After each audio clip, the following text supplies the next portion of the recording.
portrait.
Sorry.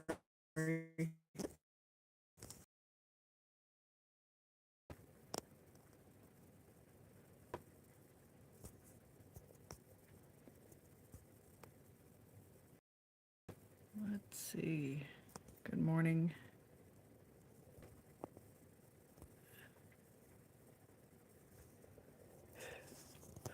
I'm working on it. I'm trying to get it. There we go. Now if I can get it horizontal and get the chat to show up, that'll be the trick.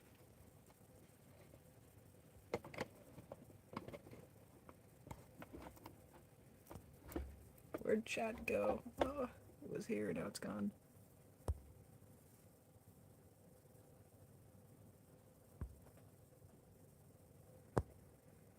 There we go.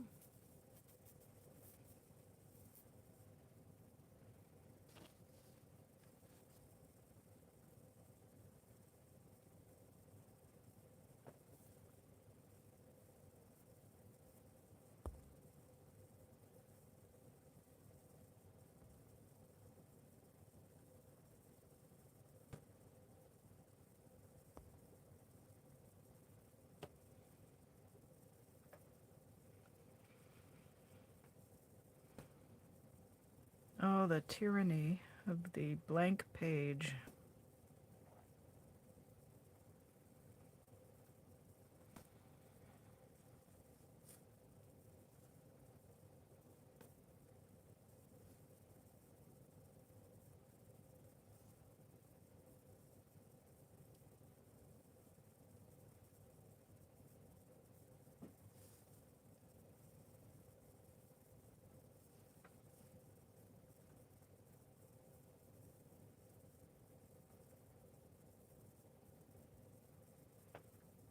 Yeah.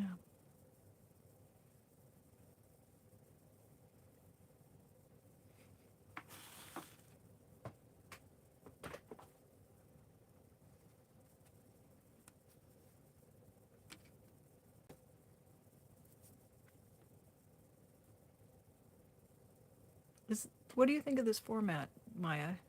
Is this a little bit better than the vertical?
Is that okay? I think you look good in blue.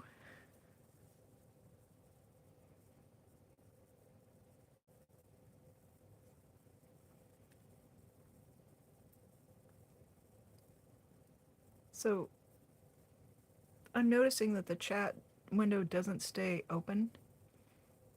So I feel like I'm possibly missing something of what's going on in.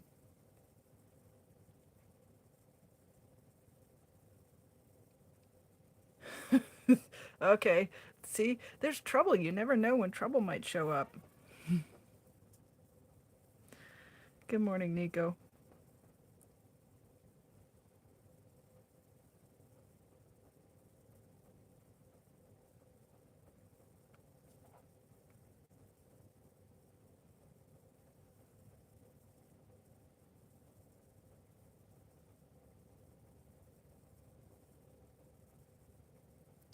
How's your voice today, Nico? Is it coming back to you, I hope? Feeling a little better?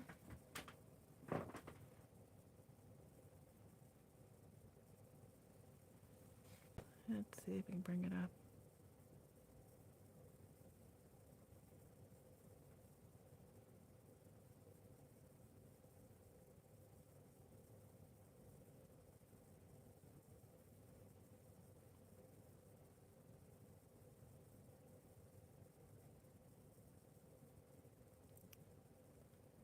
Good.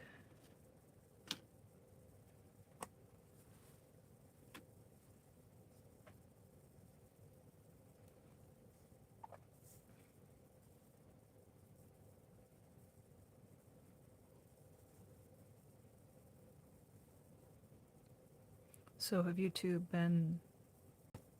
Oh, Kelly, I looked to the chat and it's the phone is so close. My eyes are just dazzled every time, and it's hard to focus on this distance and this distance up here.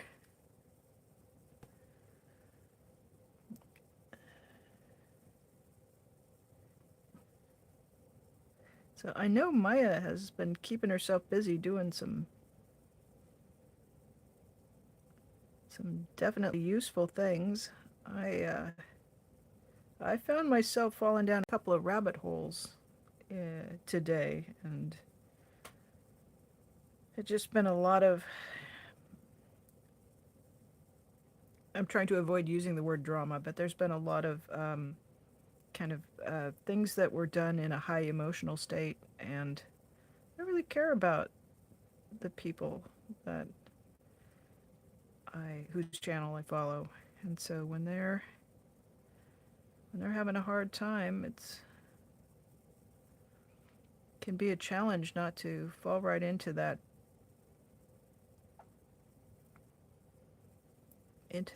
space with them just out of empathy or sympathy.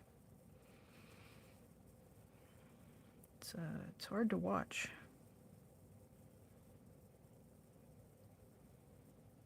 And I find I've been wishing that some of our content creators would go with shorter streams that are better organized and up on the top end. I sometimes feel like we get into these 2 and 3 hour streams and we're almost, I don't know, I feel like I'm being held hostage a little bit by it.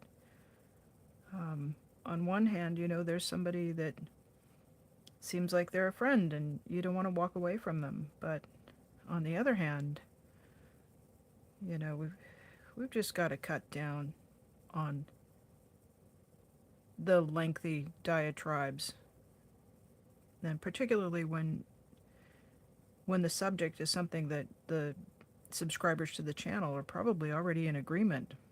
You know, we can see that there's something that's out of balance.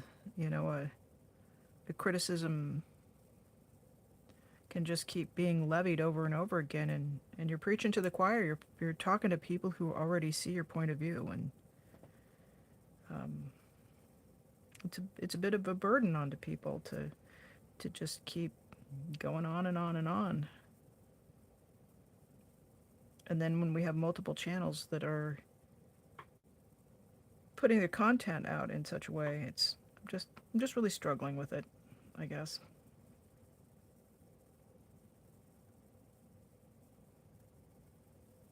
Struggling to keep up with it, I think, is maybe a better way to express it. I don't want to criticize people for how they choose to do it. It's YouTube. It's the wild, wild west. You can do it how you like.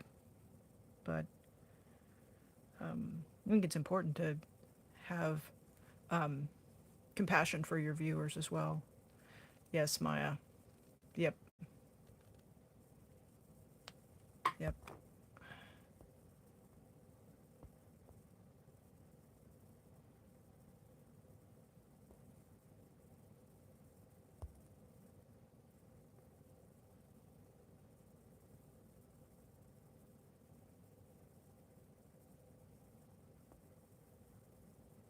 Okay.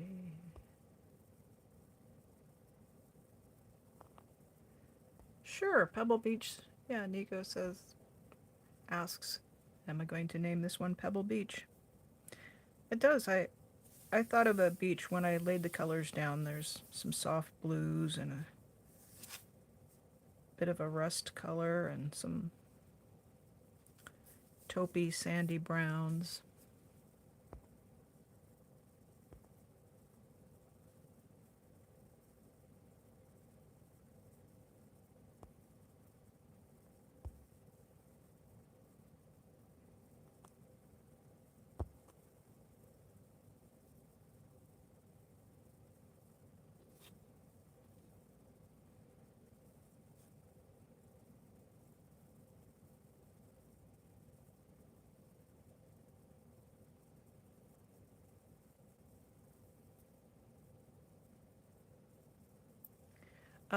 The answer to that question, Maya, was yes. That was that was the person that was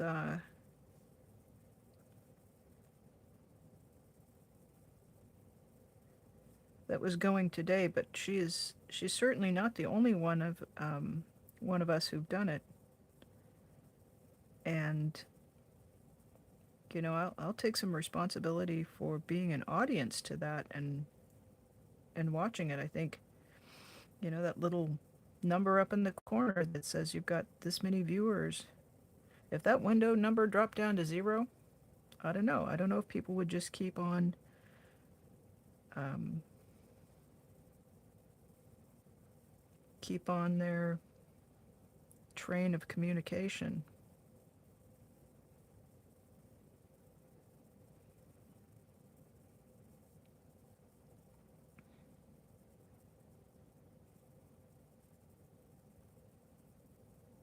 Maybe. Yeah. So I was, as I usually do, I'm in the community looking for something good and something that feeds my positivity.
I've also been grappling with the implications of being named on some goofy email list.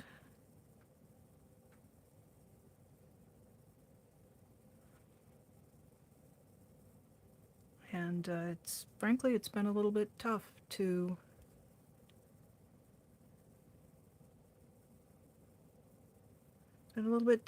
be the fodder for a joke that I didn't I didn't choose to be part of it. And come to find out that some of the people that I had thought of as friends knew about it. They knew about this list as much as 2 weeks ago.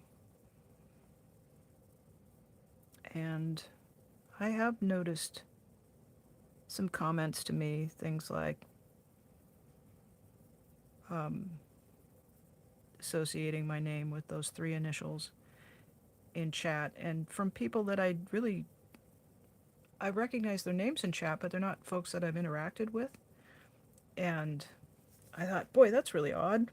I don't know why that person just called me a name, and I just sort of ignored it and went on with the chat. Um, but I did clock it.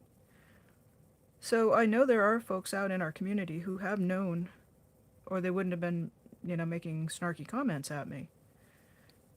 And I'm feeling a little vulnerable that folks that I thought were, I think of them as friends, but they didn't reach out to let me know what was going on or to ask about it or just even say, hey, there's this silly list going around from somebody we don't know, and it's accusing you of working with the Church of Scientology.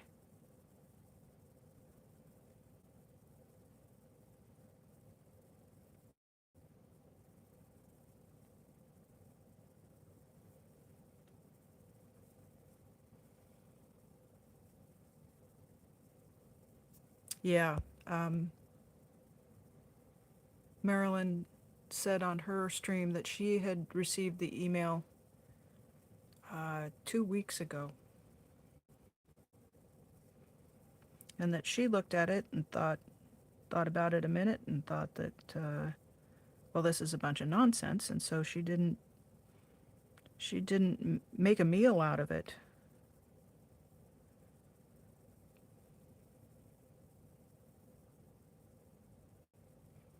I've heard gossip defined as having a conversation about somebody who's not in the room. And I've had friends who just absolutely refused to talk about other people that they knew. If they weren't there, they would say, well, let's get them on the phone. Let's wait till they're in the room. So that idea can certainly be taken to extremes, but I think sometimes it's really a useful way to look at it, that when you are talking about somebody and they're not there and they haven't consented to the conversation and you're talking about who they are or what they do, that can be very destructive. And for those of us on that list who don't really, I mean, my channel is just a little, it's not even a small channel, it's a micro channel. It's very much in its infancy. And I don't consider myself to be a public person. There were some people on that list who were regular content creators who are there with their face up in front of the camera every day or most days of the week. That's not me, and that's not most of the folks who were on that list. So I know if I'm feeling this way, this kind of way, that there's probably other people on that list who feel confused and maybe vulnerable.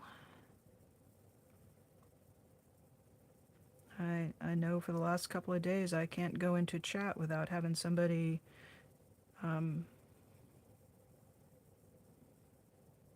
make a joke about it. So I didn't choose to make it a joke. That was done for me, and I don't really have much say in it. I can either you know run my hurt feelings up the clothesline and let everybody see that I'm being a sensitive Susie about it, or I can try to be a good sport, which is what I've chosen to do. But it feels like hazing. It feels like that kind of of being sport for somebody else's joke. Like you walk into a room and maybe you catch your foot and you trip a little bit and you catch yourself. You don't quite fall onto the floor, but You lose your balance and you get discombobulated, and people see it and they laugh about it. And you don't have the luxury of being embarrassed. You have to laugh along with them, or else the next phase is you get called out for not being a good sport about it.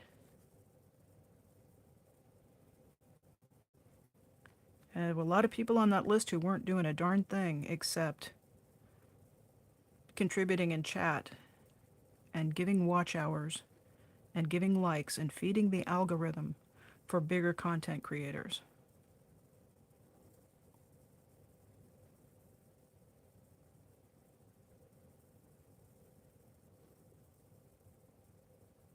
We're not just names. Behind each of those nicknames, I'm going to assume that there's a person like me. Real life person who is not a cult member, who is not out there to do harm to people and to lure them into a coercive control, high demand religion. You know, we're the people that are giving you watch hours and engaging and activating the chat when it gets a little slow.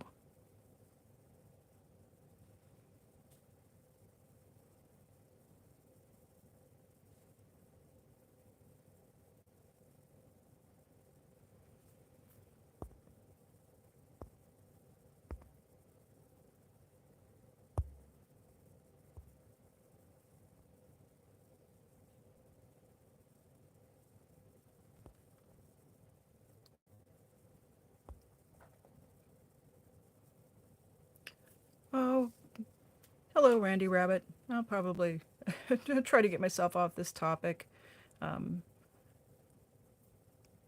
I'm part of a community of people that protest the Church of Scientology, and it's an organization that's known for some dirty tricks, and so there's just some goofy emails going around that are calling out people who are participants in our community and accusing them of working for the enemy. So yeah.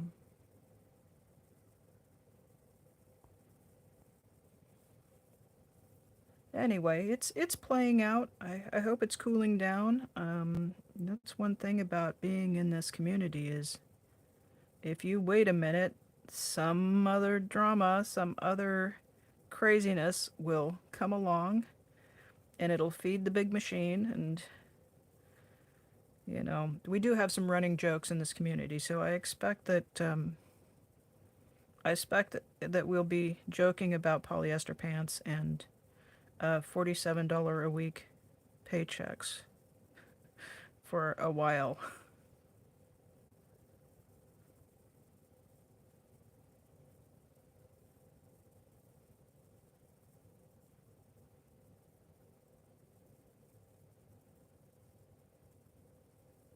And if I'm honest, if I had not been on that list, I would probably be right there with everybody else trying to make light of it because it's a better choice, I think, to make light of it than to get very serious about it and go, "Whoa, maybe this is right. Maybe these people really are untrustworthy." And no, they they've done something. I don't know what the heck we've done to draw attention, but if I did something that drew an effort from the Church of Scientology to shut me down, you best believe I'm going to try to figure out what it is and do a lot more of it.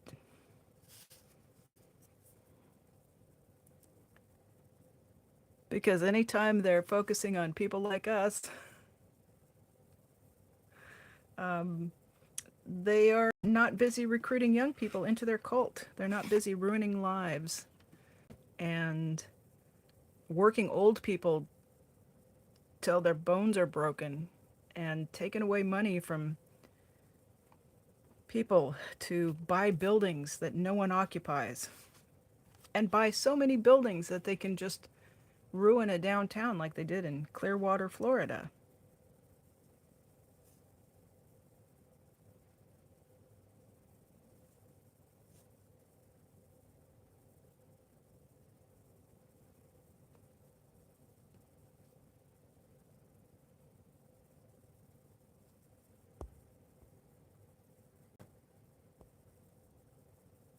function of light one.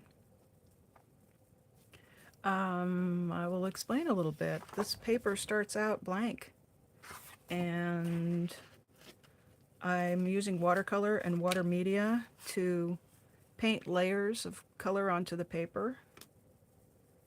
And I will keep adding layers using,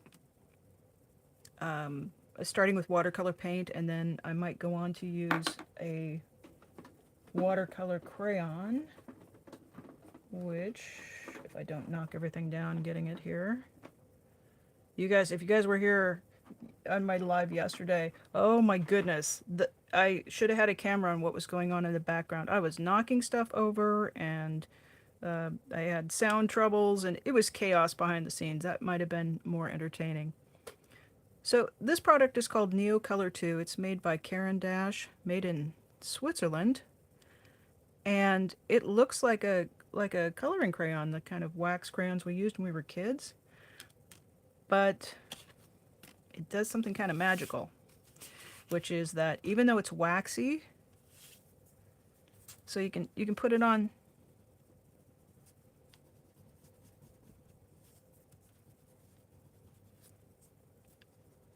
and it's a bit blendable. Hopefully this color will show up for you. With a little bit of water, it turns into a watercolor paint. So it blends in, and isn't that cool? I have so much fun with this product.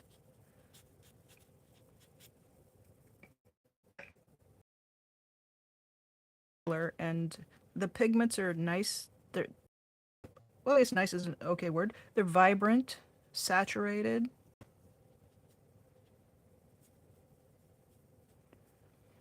So I'll build up these layers. One of the other products I like to use is a gel-based product. They call these twistable colors, which really doesn't describe what they are. They're very slippery, and they go on very easily onto the paper. It reminds me of a product made by Faber-Castell called Gelato that was made for the craft market for use, I think mostly for people who are doing rubber stamping and card making. But this is, it almost feels wet. It's not wet. It's it must have a lot of maybe silica in it. And it adjusts things. It will adjust. I just go through the whites. I've had to buy a couple sets because they come in sets of 12. They're pretty inexpensive. And judging by the bright colors, I think they're probably marketed towards younger crafters.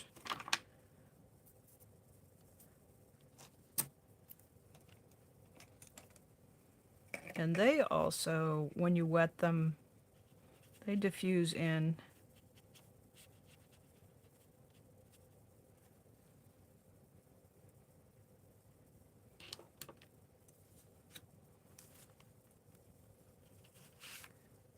And I will often just build up the surface until I begin to see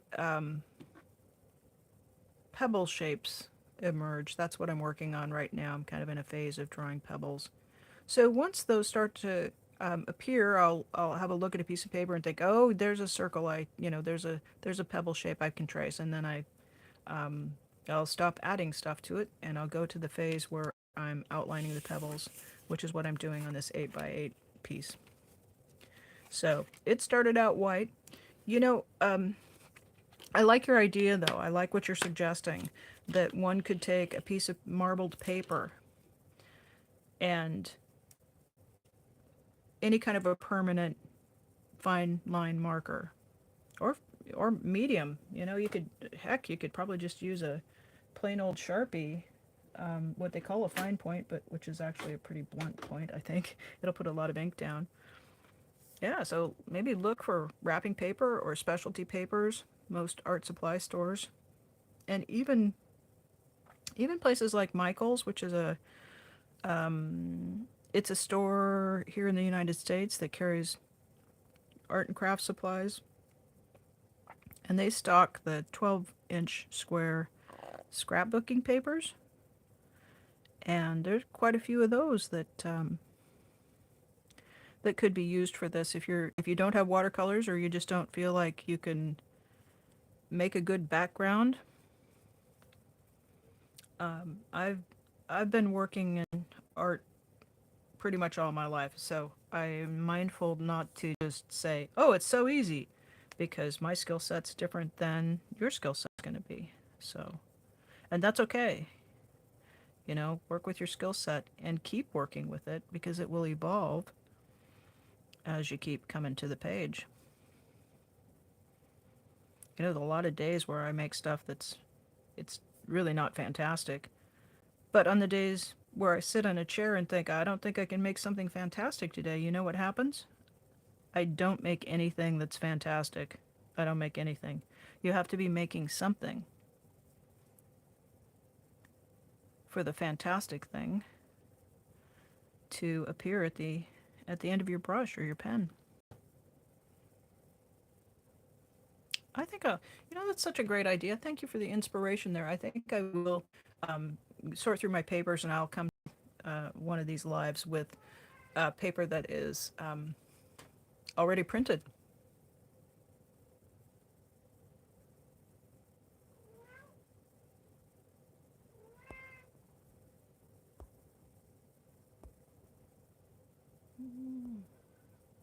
Oh, we got Fluffer in the house. Good morning, Fluffer.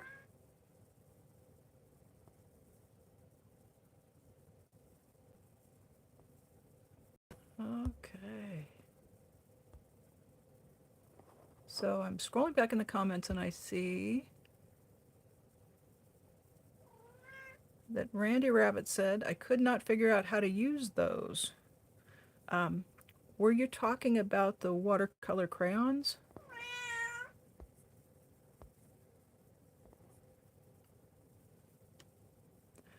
Oh, that'll be Kitty.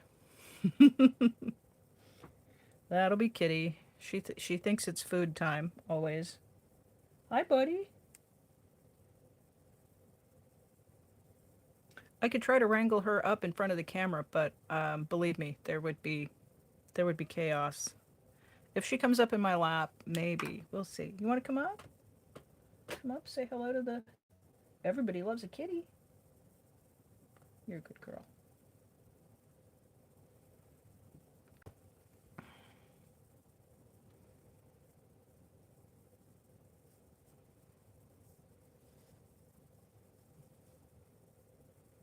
Okay. So do you see this light spot here? I'm letting the shapes on the paper determine where the rocks appear.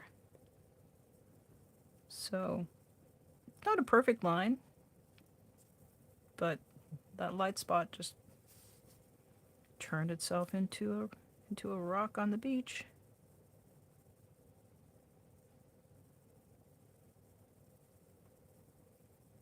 Sometimes the shapes pop up pretty quickly, and other times I just look at the paper until I see a shape that looks like it wants to be outlined.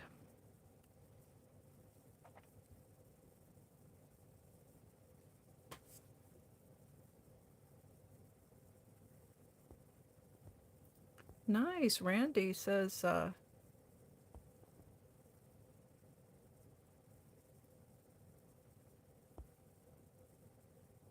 is the gel-based thing a marker? This gizmo? It's like a fat crayon. Probably 3/8 of an inch. And it's very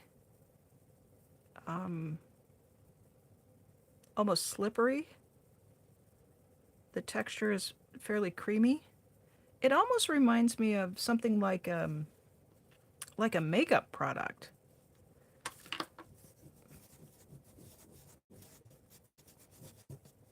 But they work into the paper beautifully. Quite, let me grab one that's going to be a little bit easier for you to see. That white on top of this is just blends right in, and then it's a bit disguised. Let me get one that's a more contrast.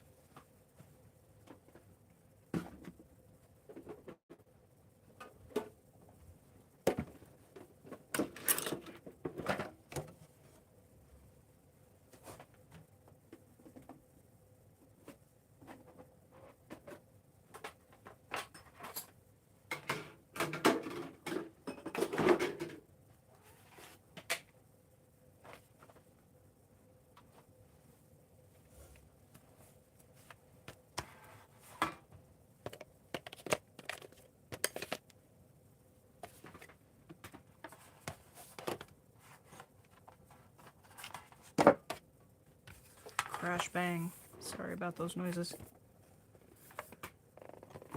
So Montmartre, M-A-R-T-E, looks like Montmartre, but it's not quite.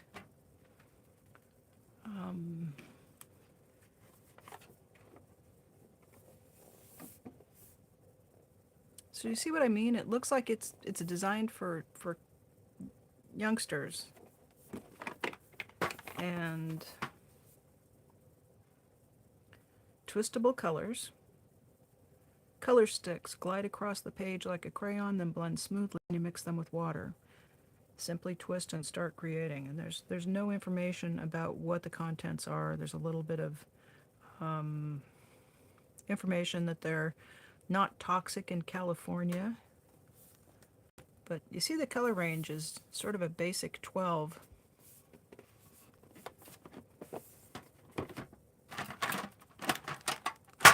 And they're quite vibrant. They're not subtle.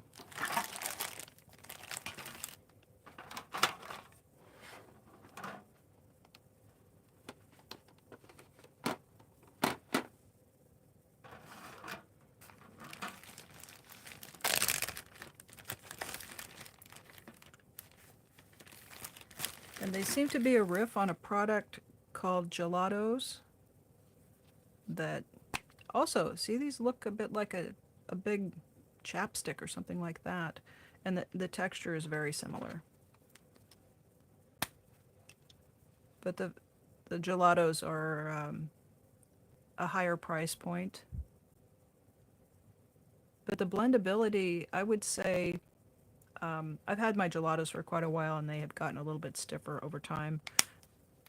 The twistable colors are very similar. They react to water pretty much the same way. If anything, they work a little bit better with the permanent pens that go over the top. I have found that the Gelatos can almost leave a layer that resists other media going on top. So that could well be user error on my part. Check the chat and see if I've raised more questions that I've answered. Ooh, tempera sticks. Now that sounds interesting.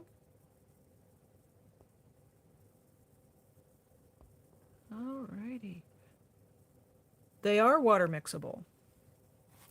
And quite often, what I do is, I don't have a palette handy, so I'm just going to put it on the surface.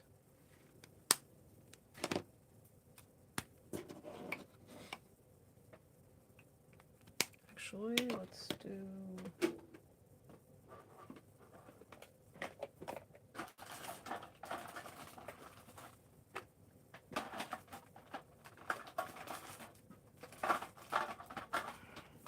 I scribble them right into the palette, and then you can add water to them.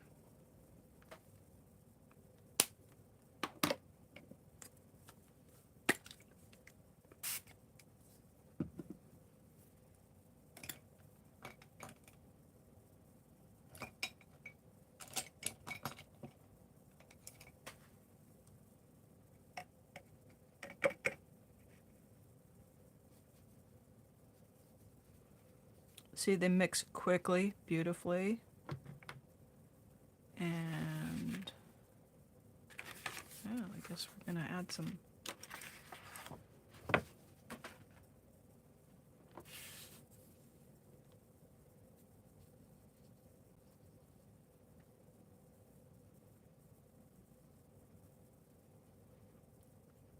They stay very translucent, and there's an intensity in the pigment that's,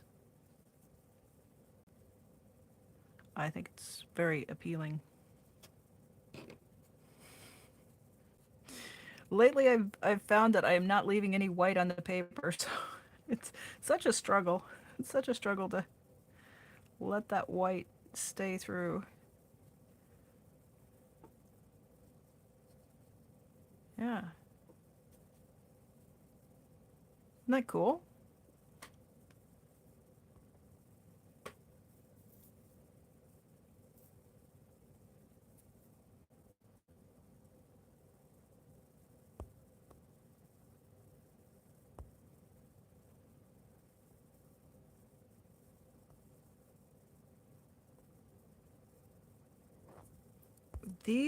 This set, it had 12 crayons in it, and I know it was under $20 because I I like to take road trips, and I bought them out while I was taking a day trip and stopped in an art supply store.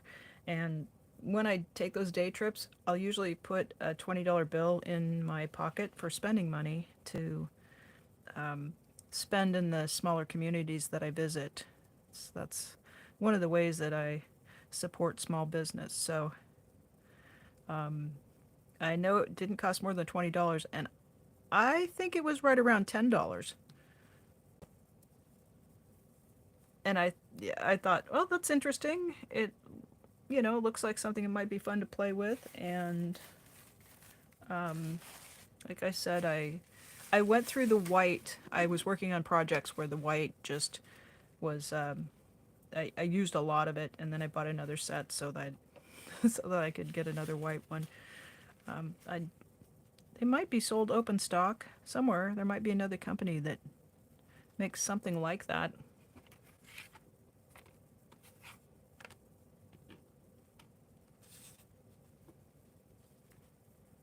But for the money, I've had a lot of enjoyment out of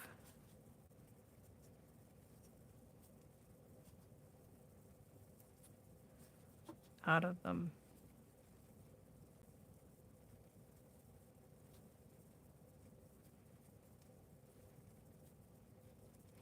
Once they're on and they dry, they seem to stay in place pretty well.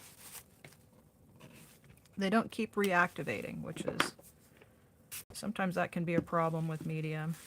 And I think they clean up pretty well too.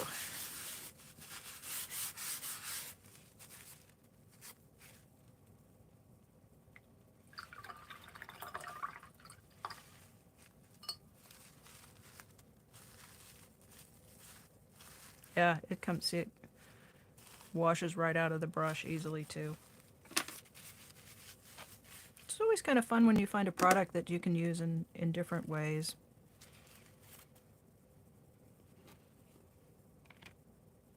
We'll set those aside to dry.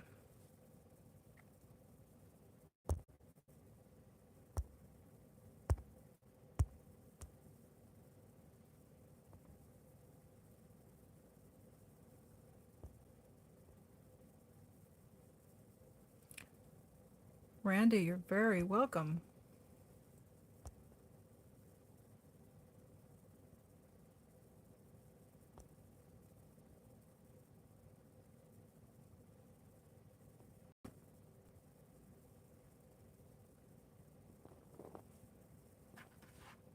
Ready.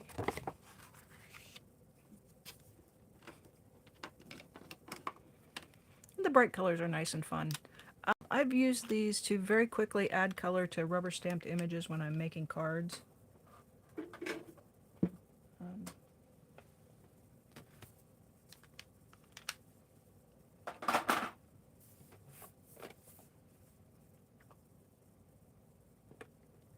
and price wise, I also I do like using the, see, you get a bonus tin, and then I filled it up with the Neocolors. The Neocolors, they go a long ways. They you just feel like I use them and use them and use them, and I've not even taken the paper down. And they they are available open stock here in the United States around, um, getting really close to $3 a piece, which is kind of a lot. But the color range is like artist paint. Like you can get ochre and sienna and those traditional artist colors, and then you can also find some newer colors that, um, like periwinkle. That's really a beautiful color, but not particularly a traditional color. Um, so these are going to be like much more expensive, but they're higher grade.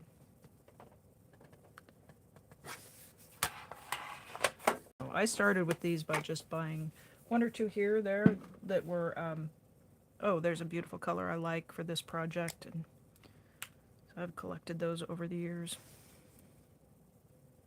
I would reckon, I think those might be more affordable in the European market because they're made in Switzerland.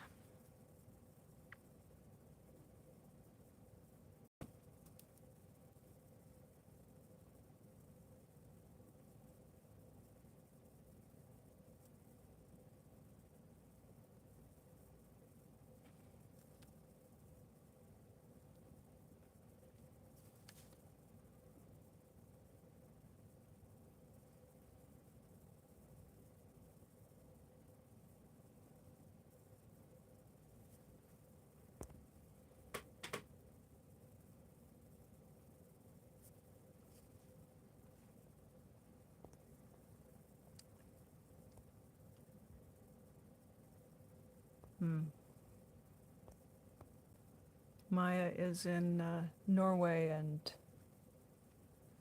she says that the Neocolor are run about $3 there as well.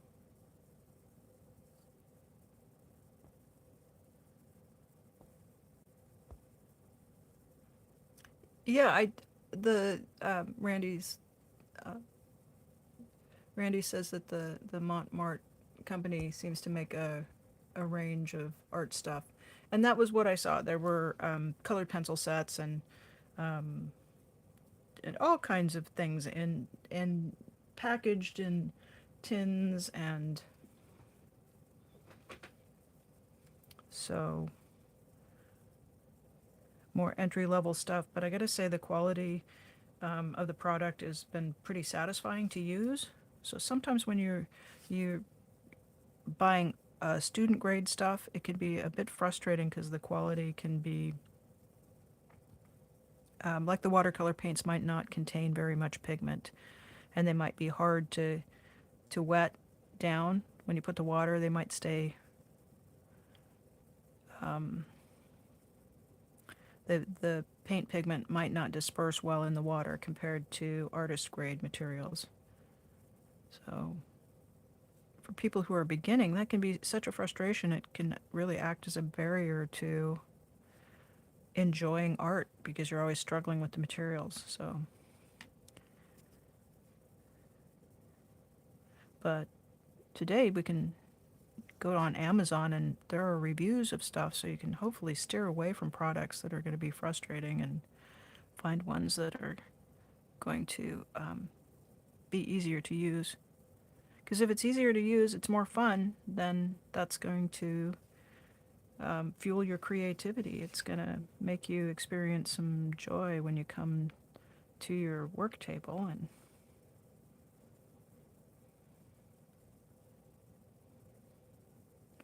that will help support your practice.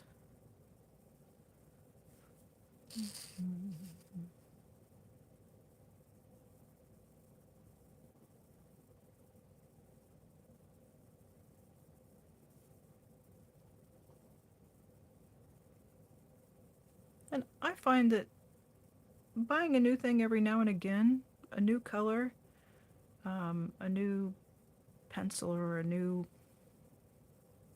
a new product to come home and play with, it can really energize the process a little bit.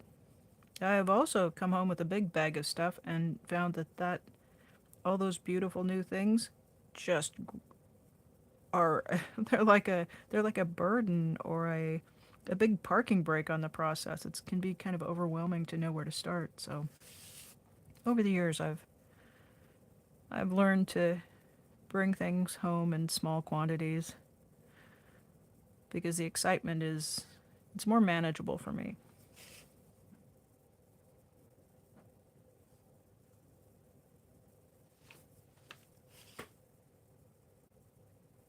A poppin' purple. I love a purple.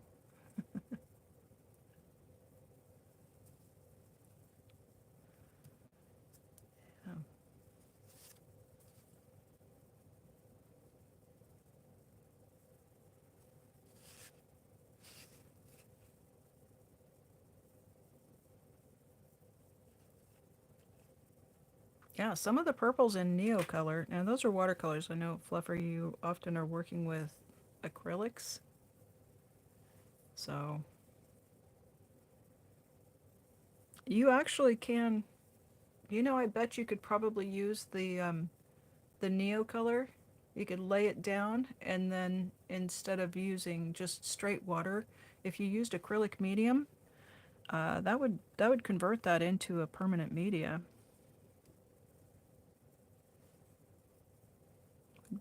Might be worth experimenting with.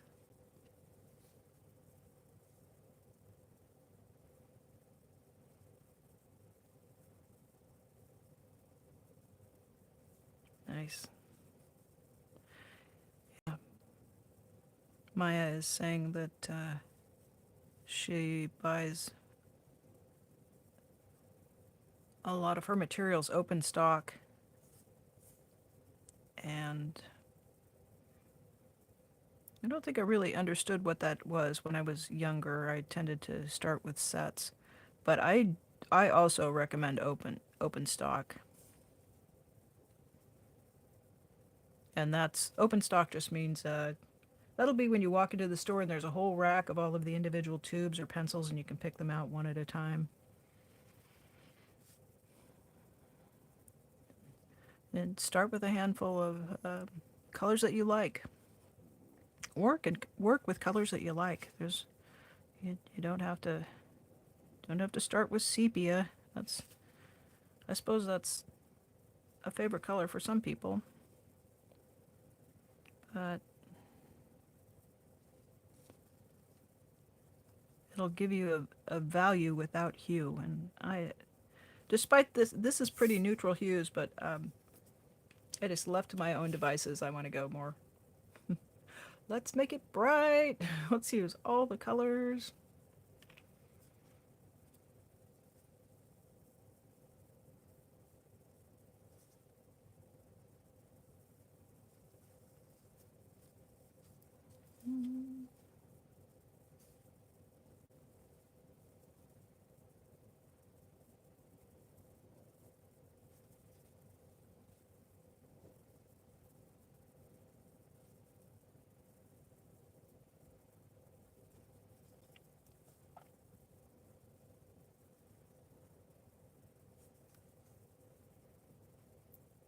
Fluffer, while you're here, I do want to compliment you. I'm really enjoying that painting that you're working on that's using all of the elements.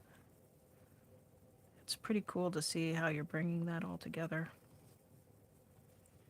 Hey, Maya, if you could drop a link to Fluffer and Nico to their channels, if you would.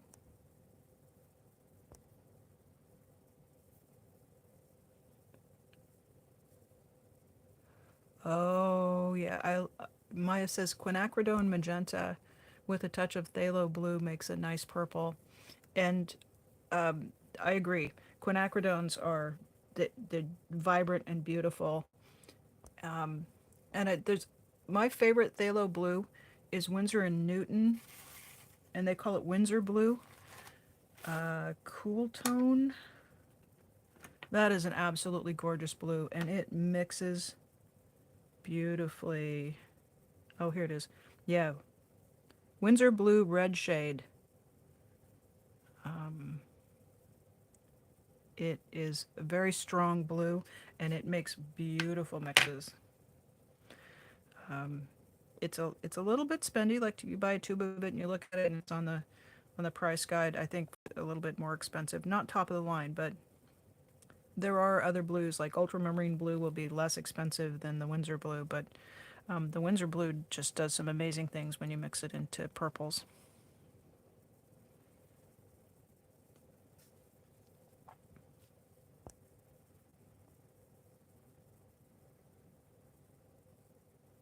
Um, Fluffer, I'm talking about the one that's got the elephant. It's got all of the elements from the different orgs. I think the different protests.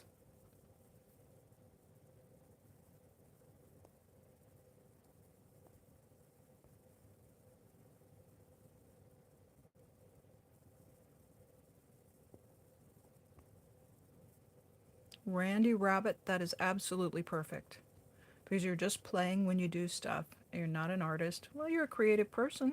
It's up to you whether you want to call yourself an artist. Relax and do what every type of person who has fun. That's perfect. You're doing it.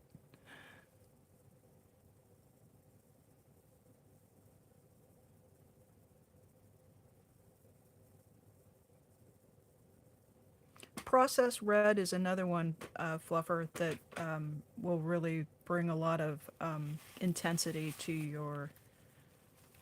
um, to your blends.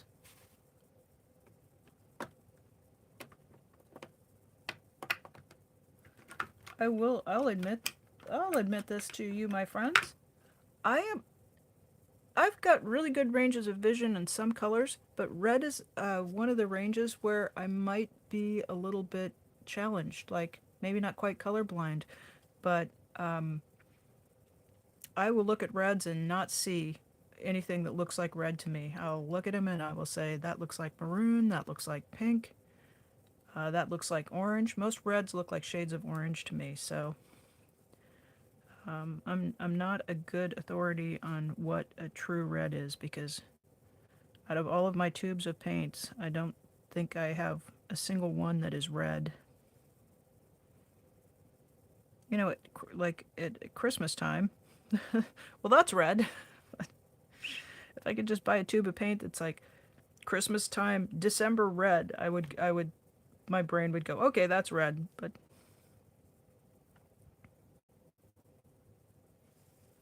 I find most of them, when you get them out of the tube and you mix them, they'll be, well, maybe a little dull and tend to be towards an English red or something. It's just always a challenge. And cadmium reds, I don't know what color cadmium is, but my brain does not agree that cadmium is red. It just, it looks like vermilion or oranges. And there are cadmium oranges, but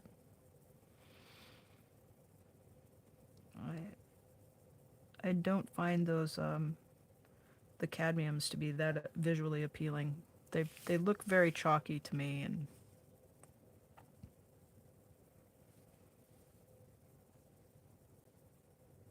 there's not much complexity to them. I think they're a bit of a narrow bandwidth.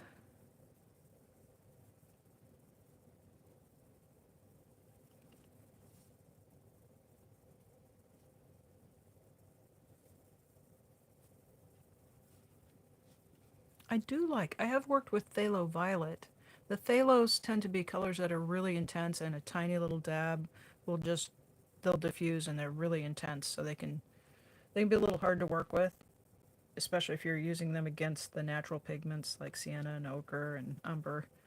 But the phthalo violet is um, I like it quite a lot.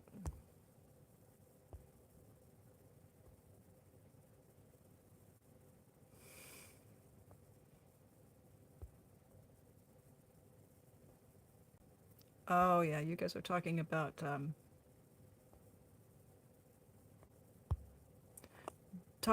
scooping deals. Oh, I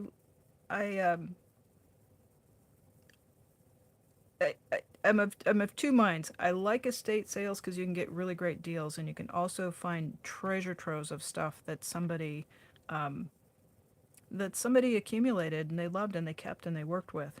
And I have purchased many a stash of art supplies at estate sales. The other side is that, yeah, kind of the other side of it is that estate sales happen when somebody is no longer with us, so that makes me a little bit sad. But I like to think of the art that I can create. You know, they started something and then they went on to whatever's next for them. And I hope that when I walk on, that some other artist will come to the estate sale of my worldly goods and just be thrilled. Look at these watercolor crayons, they're hardly used.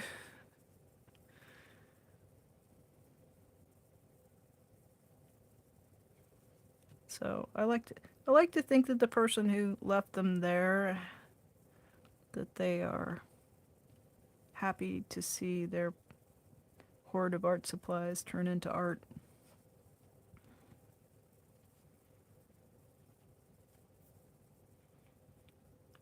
Oh, thanks for stopping in and sharing some art time with us this morning.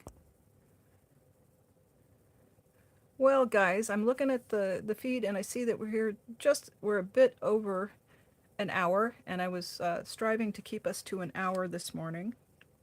So I'm going to wrap it up here. I'm also getting to the getting my battery run down a little bit on the phone. So I think we'll wrap it up. And I want to tell everybody thank you for stopping in today. Thank you for chatting and for being supportive to one another. And I hope that you will take some time out of your day to spend a little time at the end of a pen. Take and um,